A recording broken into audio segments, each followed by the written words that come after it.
Bom dia, estamos Bom aqui dia. assim num templo espiritualista. Já agora começava por perguntar, este não é o seu templo espiritual, pois não? Não, Vem cá por alguma razão especial, alguma ligação entre os dois templos? isso não. Na verdade, a gente realiza sessões de psicografia em vários estados do país e também em cidades. Então a gente tem alguns centros que nos convida e a gente, conforme a nossa agenda, a gente vai agendando. E aqui é um centro que eu já venho há vários anos que eu venho aqui, pelo menos uma, duas vezes por ano eu costumo vir aqui. Continuando, para quem não sabe, uma boa parte, infelizmente, dos nossos ouvintes não sabem, o que é a psicografia? Isso, psicografia é o intercâmbio do mundo material com o mundo espiritual através da escrita, né? Uma grande referência que nós temos de psicografia foi o nosso querido Francisco Cândido Xavier, né? Nós costumamos trabalhar no mesmo estilo que o Chico trabalhava em Pedro Leopoldo e Uberaba, não mediunicamente, que seria muita pretensão, mas a metodologia, a forma que ele realizava o trabalho, que eram sessões públicas, onde os médicos psicografam na frente das pessoas, faziam acolhimento, exatamente dessa forma. E psicografia, o que é psicografia? Psicografia é psico, mente, grafia e escrita. Não, por isso que psicografia. Antigamente, Kardec deu o nome de médios escreventes, né, quando ele codificou a doutrina. Mas, posteriormente, eles arrumaram o termo psicografia, como também tem a incorporação, né, o vulgo incorporação, que é psicofonia. Né? É isso. E então, o mestre Chico Xavier, quem é? Porque em Portugal nem todos saberão quem é, de Sim, facto. Chico Xavier foi a maior antena mediúnica que passou no mundo praticamente, né? Porque ele retinha todas as faculdades mediúnicas e além de ele reter todas as faculdades mediúnicas, todas eram no seu grau máximo, né? Então Chico foi o maior apóstolo de Jesus do mundo moderno, né? E ele psicografava, ele tinha muitas... ele psicografou mais de 400 e tantos livros, né? Já começa por aí, né? E Chico é a referência do espiritismo no Brasil, né? Espiritismo significa Kardec, não é? Há mais vertentes, além das vertentes kardecianas? Vamos entender o seguinte, o espiritismo, Kardec, o que ele fez? O espiritismo, na verdade, ele já existia, tá? Durante toda a humanidade. O Kardec, o que ele fez? Ele compilou todo esse conhecimento, ele otimizou todas as informações, que aí ele fez primeiro o livro dos médiuns, depois o livro dos espíritos, ou vice-versa, não me recordo agora. E então Kardec, o que ele fez? Ele trouxe isso, codificou para que as pessoas pudessem entender o que já acontecia, que é a mediunidade e também o que? Nós temos que entender o seguinte, a mediunidade não é um produto do espiritismo, tá? A mediunidade, ela pertence à humanidade.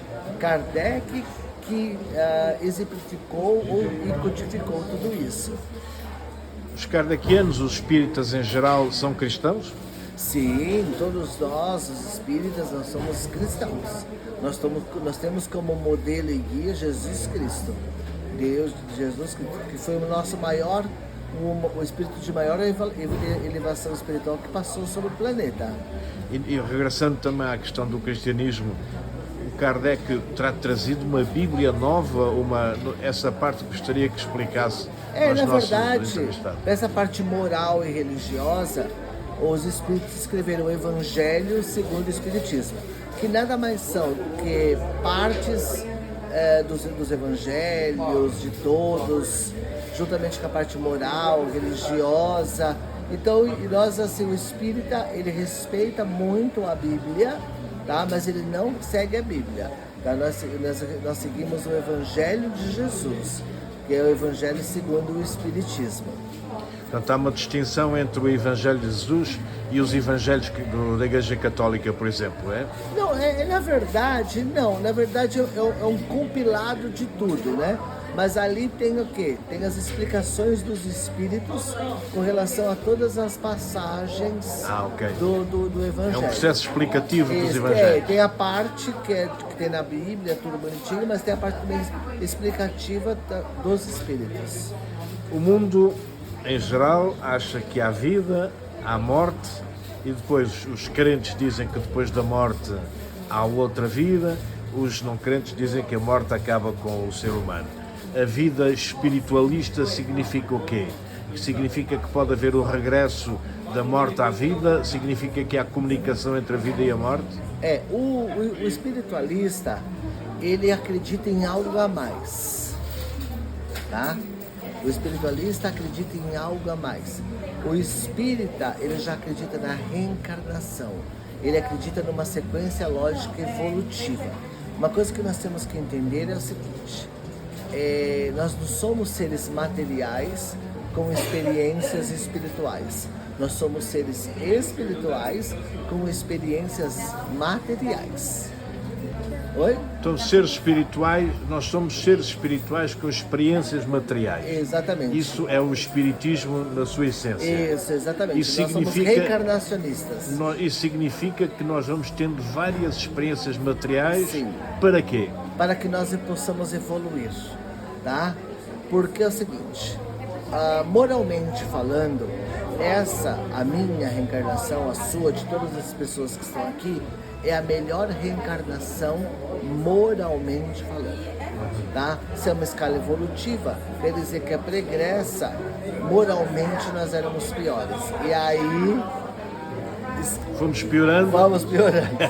E agora, como o contrário também é verdadeiro, todas as reencarnações de agora em diante nós vamos nos melhorando moralmente. Isso nós vamos melhorando moralmente. Isso significa que há um momento em que o espírito se liberta da matéria ou nunca acontece? Sim, vai depender muito do grau de evolução dele, tá? E até chegar à perfeição. Mas isso vai demorar bilhões de anos ainda para que nós consigamos atingir a nossa evolução. E no mundo espiritual há também um processo evolutivo, é assim? Sim, continua. Entendamos o seguinte: a evolução ela não cessa, independentemente de você estar excursionando, tá, na matéria ou não. A evolução ela é contínua e ascendente. Nós sempre estaremos indo adiante. Dificilmente o espírito nunca regride na sua evolução.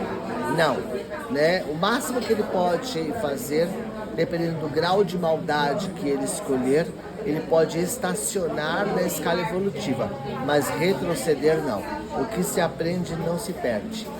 O espírita, comparando com, por exemplo, algumas religiões na área hindu, onde o ser humano pode ser, noutro momento da reencarnação, um animal, aqui também pode acontecer? No Espiritismo nós não acreditamos isso. Nós acreditamos numa escala evolutiva, passando por todos os reinos, mas sempre ascendente, né? Você sempre está crescendo. Não tem como você ter valores psicológicos, espirituais, e você animar um corpo de uma escala evolutiva um pouco menor. Não, é sempre, a ideia é cada vez mais irmos nos desprendendo da matéria e evoluindo como espíritos, porque existem várias moradas na casa do meu pai. Então o Espiritismo ele divide os mundos em mundos primitivos, mundos de provas e expiações, é o que nós estamos, mundos regenerativos, mundos ditosos, felizes, perfeitos, e aí vai adiante, né? Existem vários mundos e Sim. nós vamos seguindo essa escala no nosso processo evolutivo. Isso, E a exatamente. psicografia significa o quê? Oi? A psicografia significa o quê? A psicografia ele significa o quê? Ele traz para o ente. Uma coisa que é importante ressaltar é que numa sessão de psicografia, 95% das pessoas que vão numa sessão de psicografia não são espíritas, não são praticantes. Meu caso, eu Isso. não tive essa experiência. Exatamente. O que traz as pessoas numa psicografia é a bandeira das saudades, está muito além das bandeiras das religiões, né? E na psicografia nós temos a certeza da imortalidade da alma, né? Pelos caracteres que o ente traz dele mesmo, falando como é que ele era, os costumes, né? O seu estilo, que é muito peculiar. Porque para mim, numa carta psicografada, não existe nada mais relevante do que a personalidade do espírito. Porque personalidade não se inventa. Não tem como eu, médium, psicógrafo, inventar uma personalidade de um ente querido. Não, não existe isso. Né? Não existe. E o objetivo é o despertar. Né? Trazer o consolo, trazer a certeza de que a morte não existe, porque nós temos que aprender a matar a morte. Perece-se a matéria, como qualquer outro bem material, mas a essência, o espírito, ele é imortal. E despertar as pessoas para a imortalidade da alma. Nós temos vários relatos de pessoas que foram nas sessões de psicografia e através delas, hoje já se interessam em estudar, se interessam em crescer espiritualmente. Porque o espiritismo ele tem 3 pilares, né? Que é o da ciência, primeiramente, filosofia e, por último, religião. Né? Então, por isso... E psicografia é um fenômeno no Brasil que chama muita atenção, que atrai grandes multidões, né? Porque principalmente pela veracidade do fenômeno. E nós somos 220, conforme o IBGE, que é o Instituto Brasileiro de Pesquisa, nós somos mais ou menos 220 milhões de brasileiros. Médios de psicografia que trabalham na formatação que o Chico Xavier trabalhava no Brasil, nós somos somente 10. 10? 10. E eu tenho a sorte de estar a falar com um desses 10, é verdade? O mais falho, você pode ter certeza disso. Qual é a sensação quando um médium está a fazer um ato de psicografia? Nós ficamos muito... Embora aparenta que não, né? Que, por exemplo, estou falando com você, parece que eu estou super tranquilo e seguro do que eu estou fazendo.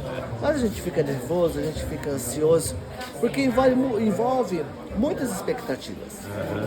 Primeira coisa,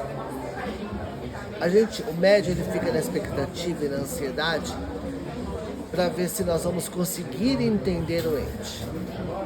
E segundo, a expectativa daquele que está esperando a carta. O espírito comunicante também ele fica numa expectativa muito maior para que ver se nós vamos entendê-lo e se aquilo que ele conseguiu passar para nós vai satisfazer ou vai de encontro à família. Então nunca creia que nós chegamos aqui ou em qualquer outro lugar seguros. Nós nunca estamos seguros.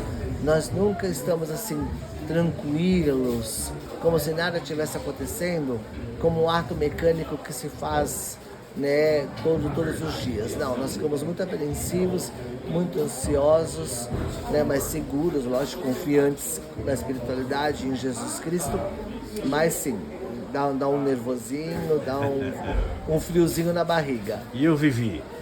O meu amigo esteve pelo menos 2 horas a escrever, sistematicamente, e mudando, variando de espírito para espírito. São não foi histórias e mais histórias e mais é histórias. É esgotantíssimo, não?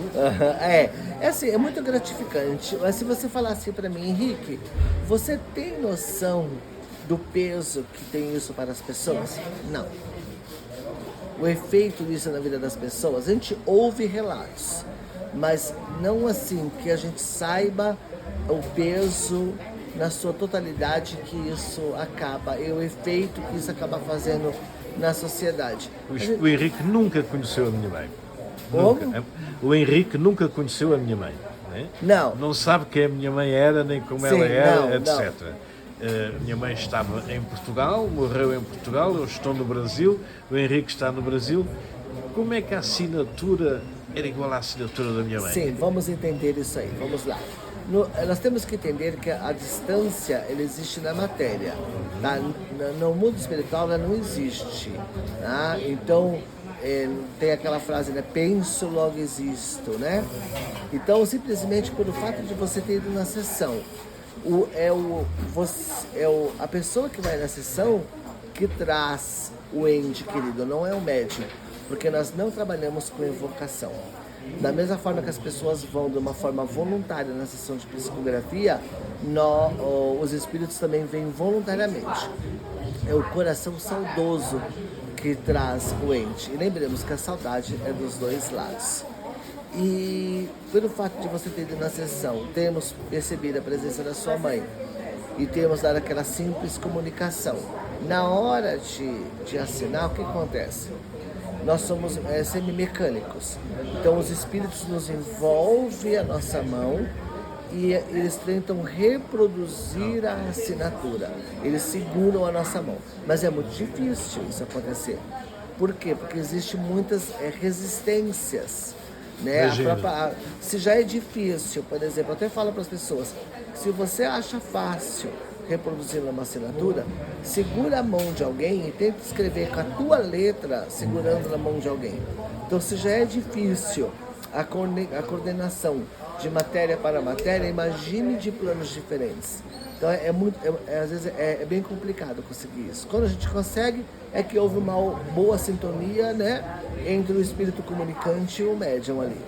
Então, muito obrigado pela boa sintonia com a minha mãe. Fico bem feliz. Imagina. As experiências que têm não esgotam, não o cansam, Não, lembremos que a espiritualidade sempre nos apoia, né? Então, por mais que nós escrevamos ali 1 hora, 2 horas, ou de repente até mais, numa forma ininterrupta, tá? A espiritualidade sempre vai repondo para nós o que nós estamos perdendo ali na matéria de fluidos, de energia, né? A gente não se cansa.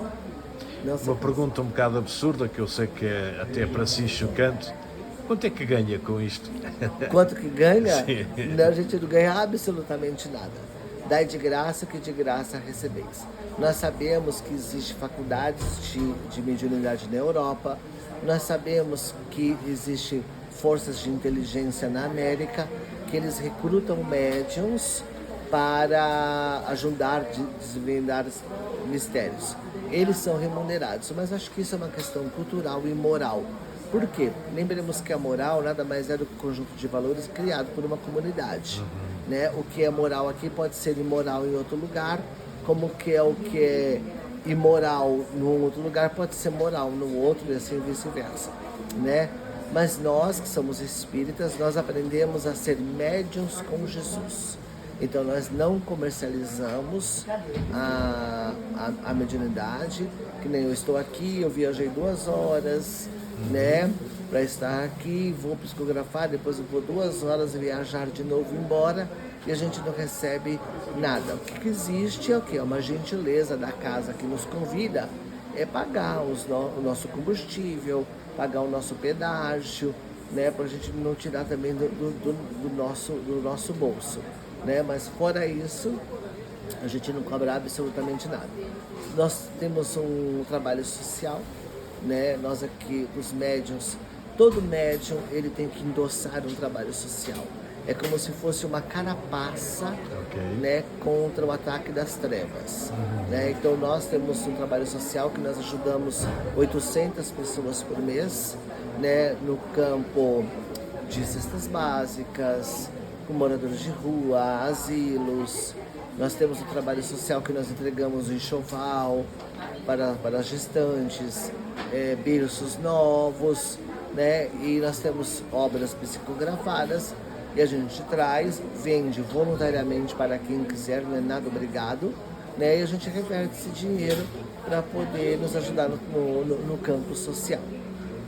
Tem uma intervenção social muito positiva, como estamos aqui a ver neste templo e vimos também no templo, como é que se chama? Ribeirão Pires. Ribeirão Pires. O centro espírita chama Lar Espírita As Flores do Jardim de Maria. Muito bonito o nome, de facto. É bonito, né? Me encanta muito também esse nome. Muito obrigado. Sim. Imagina, muito obrigado a você.